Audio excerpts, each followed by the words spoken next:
ये तो अभी भी कहना मुश्किल है कि क्लूलेस उस्मान का दूसरा सीज़न कब से नशर होना शुरू होगा, क्योंकि रिपोर्ट्स के मुताबिक ये अक्टूबर या नवंबर में नशर होना शुरू हो सकता है, मगर ऐसा लगता है कि अब ज़्यादा दिन बाकी नहीं रहेंगे। सीज़न 2 का पहला ऑफिशियल पोस्टर अब सामने आ गया है, जिसमें उस्मान का किरदार अदा करने वाले अदाकार बुराक को दिखाया गया है। अगर आपने सीज़न 1 को देखा है तो नए सीज़न में वो बिल्कुल मुख्तलिफ रूप में नज़र आएंगे। पहले इनके बाल लंबे दिखाए गए थे, मगर अब वो छोटे कर दिए गए हैं, जबकि दाढ़ी भी किरदार का हिस्सा बन गई है। बुराक ने इस पोस्टर को सोशल मीडिया पर शेयर किया था, जिसे ड्रामे के राइटर और प्रोड्यूसर मोहम्मद बोजदाक ने भी पोस्ट करते हुए कैप्शन में लिखा कि हम वापसी आ रहे हैं।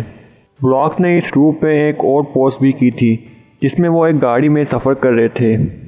इस बार ड्रामे में चंद किरदारों का इजाफा भी हो रहा है, जिनमें से एक जुनैद आर्कीन है, जिनको तुर्की में लेजेंड अदाकार की हैसियत भी हासिल है।